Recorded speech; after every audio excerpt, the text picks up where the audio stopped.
नमस्कार, स्वागत है आपका द फोर्थ स्टेट यूट्यूब मंच पर। मेरा नाम है रविंद्र सिंह शोरा। चुनाव आयोग से जुड़ी एक के बाद एक लगातार कई खबरें सुनने को आ रही हैं। एक खबर ये है कि चुनाव आयोग ने 10 तारीख को एक बैठक बुलाई है, 10 सितंबर को। 9 सितंबर को उपराष्ट्रपति का चुनाव है, उसके बाद 10 सितंबर को चुनाव आयोग की एक बड़ी बैठक होने जा रही है। ये बैठक हो सकता है पूरे देश में एसआईआर लागू किया जाए, उससे जुड़ा कोई फैसला लिया जाए। बड़ी बैठक का मतलब ये है कि 3 इलेक्शन कमिश्नर तो उसका हिस्सा होंगे, साथ ही जो सीईओज होते हैं, चीफ इलेक्टोरल ऑफिसर्स जो होते हैं अलग-अलग स्टेट में, हर स्टेट में आप जानते हैं कि एक सीईओ होता है। सीईओ रिस्पॉन्सिबल होता है पूरे स्टेट में इलेक्शंस के लिए और वो रिप्रेजेंटेटिव होते हैं केंद्रीय चुनाव आयोग के, जो स्टेट में जैसी ज़रूरत पड़ती है वैसी ज़िम्मेदारी निभाते हैं। आमतौर पर अधिकतर समय वो उसी स्टेट के अधिकारी होते हैं, आईएएस ऑफिसर होते हैं, उसी स्टेट के कैडर के होते हैं जिनका नाम रिकमेंड किया जाता है सरकार के राज्य सरकार की तरफ से और उसके बाद उनको केंद्रीय चुनाव आयुक्त की तरफ से या अपॉइंटमेंट कमेटी ऑफ कैबिनेट की तरफ से उनको सीईओ नियुक्त किया जाता है स्टेट में। अब एक खबर ये आई है, दूसरी खबर चौंकाने वाली है, बहुत चौंकाने वाली खबर। अखबार है एक टेलीग्राफ, आप जानते हैं पुराना अखबार है और कलकत्ता से छपता है, नॉर्थ ईस्ट को कवर करता है, ईस्टर्न पार्ट्स को कवर करता है, प्रतिष्ठित अखबार है। उसने एक बड़ी खबर छापी है, सूत्रों के हवाले से खबर है। खबर यह है कि टेलीग्राफ में कह रहे हैं कि सूत्रों ने उनको बताया है कि जो नई एप्लीकेशंस वोट बनाने के लिए दी गई हैं, उनमें से 40% एप्लीकेशंस रिजेक्ट हो गई हैं। नए वोटर्स की 40% एप्लीकेशंस रिजेक्ट हो गई हैं। क्यों? क्योंकि उनके पास कागज नहीं थे। ये खबर मैं आपको बिल्कुल गलती ना हो इसलिए थोड़ा-सा और विस्तार से पढ़ के बताता हूँ। इलेक्शन कमीशन रिजेक्ट्स 4, देखिए 4 in every 10 voter enrolment applications in Bengal. ये खबर है। The highest percentage of rejection against the usual 15% has sparked concern at a time of the opposition had accused the poll panel. देखिए normally 15% होता है, ये election commission के आंकड़े कहते हैं, लेकिन इस बार 15% नहीं है, 40% है। मतलब 10 में से 4 एप्लीकेशंस रिजेक्ट हो गई हैं, ये कहा गया है। तो ये तो कहीं न कहीं इशारा इस बात की तरफ भी करता है कि फर्जी डॉक्यूमेंट्स जो हैं वो हो सकता है दूसरे राज्यों में भी दिए गए हों। क्या वहाँ पर भी ये किया गया? बंगाल में किया गया, हो सकता है कारण ये हो कि वहाँ पर सरकार जो है वो बीजेपी की नहीं है। वहाँ पर ममता बनर्जी की तृणमूल कांग्रेस पार्टी सत्ता में है। तो क्या इस वजह से किया गया है? और ये इलेक्शन कमीशन की तरफ से क्या ये दावा किया गया है कि इसका मतलब ये है भई वहाँ पर जो वोट सरकार बनवाना चाहती है वो गलत तरीके से बनवाना चाहती है और इसलिए इलेक्शन कमीशन ने उनको वोट बनवाने से रोका। अगर वो बात सही है तो बिल्कुल ठीक है। लेकिन क्या ये सवाल नहीं उठेगा कि क्या केवल एक ही सरकार इस देश में ऐसी है जो फर्जी वोट बनवाना चाहती है? क्या बीजेपी की जो शासित सरकारें हैं, किसी भी प्रदेश में वो ऐसा नहीं करती हैं? ये कई सवाल उठते हैं। खैर खबर पे आता हूँ। Election Commission has rejected 4 out of 10 voter enrollment application in Bengal over the past couple of months, citing fictitious documents. कागज फर्जी हैं. Highest percentage of rejection against the usual 15% has sparked concern at a time of opposition.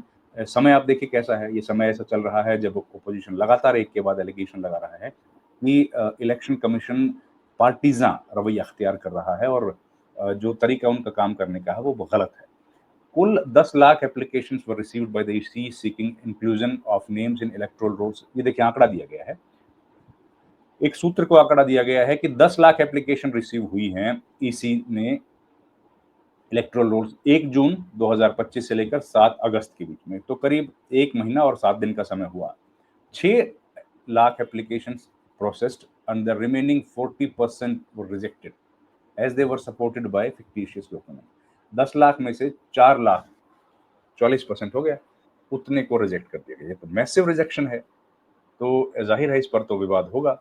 Chief minister Mamata Banerjee ने आपको जानते हैं कहा था कि एसआईआर एक बैकडोर तरीके से एनआरसी किया जा रहा है और उन्होंने आरोप भी लगाए, उन्होंने नारे भी लगाए विधानसभा में, आपने सुने होंगे कि वोट चोर गलती छोड़, इस तरह के नारे लगाए। तो और डिटेल्स इसमें है। Number of applications received by the election commission for enrolling names in the past 2 months is very high. ये भी देखिए बड़ी बात है। आखिरी 2 महीनों में बहुत ज़्यादा एप्लीकेशंस मिली हैं।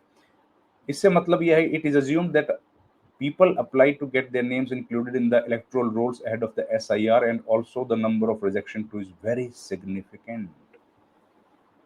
एक, लोग ज्यादा से ज्यादा अपना वोट बनवाना चाहते हैं। दूसरा, SIR के पहले लोग बनवाना चाहते हैं। और दूसरा, सिग्निफिकेंट नंबर ऑफ जो रिजेक्शन है वो भी एक बड़ी चीज है। ये election commission impartially as the custodian major elections in the country has been called into questions on numerous occasions by the Congress, Samajwadi Party, RJD, DMK, Left, and the Trinamool Congress since the controversial appointment of CEC Gyanesh Kumar. अब ज्ञानेश कुमार को तो आप जानते ही हैं, और इसमें जो खास बात है, कहां कहां पर ये फर्जी वोट बनने की कोशिश की जा रही थी, जिसको इलेक्शन कमीशन ने देख लिया,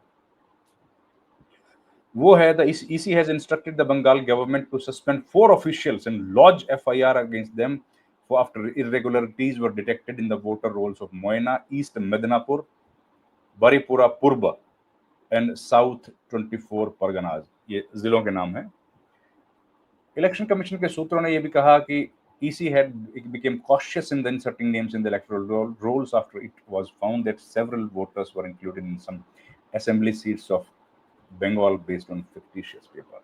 अब ये बहुत महत्वपूर्ण बात है कि जो एलिगेशंस लगाए जा रहे थे कांग्रेस या विपक्ष की तरफ से, वो सारे एलिगेशंस इलेक्शन कमीशन उसी बेस पर रिजेक्ट कर रहा है कि जो कारण फिक्टिशियस डॉक्यूमेंट्स का उन्होंने बताया था वही बताए जा रहे हैं। लेकिन प्रदेश बदल गया है, प्रदेश है बंगाल।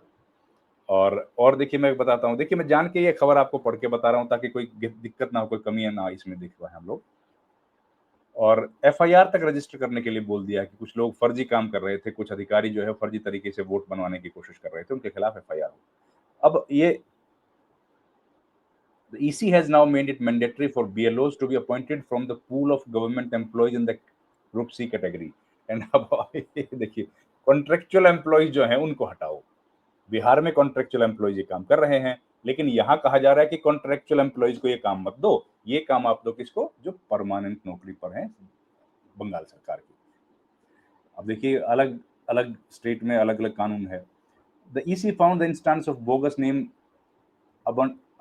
इन places where booth level officers skipped house visit. अच्छा, क्योंकि वो जो अधिकारी थे वो बूथ लेवल विजिट नहीं किया, उन्होंने घर घर जाके बूथ लेवल ऑफिसर्स ने, इस वजह से ये हुआ। तो ये लेकिन इंपॉर्टेंट है कि pool of government employees in the group C category and above, group C category और उससे ऊपर के अधिकारियों को ही इसमें लगाया जाए। कौन से जिलों में सबसे ज्यादा हुआ है और क्या क्या हुआ, ये देखिए आप। Border district of the state top the list of rejected applications with Murshidabad. Murshidabad महत्वपूर्ण है। 56% 56% मुर्शिदाबाद में एप्लीकेशंस रिजेक्ट हो गए। Babar top spot, followed by Cooch Behar में 44%, नॉर्थ दिंजापुर में दिजनापुर में 44%, साउथ 24 परगना में 44%, मालदा में 41%, नादिया में 42%। इतना रिजेक्शन हुआ है। बॉर्डर डिस्ट्रिक्ट, फिर पढ़ के बताता हूँ।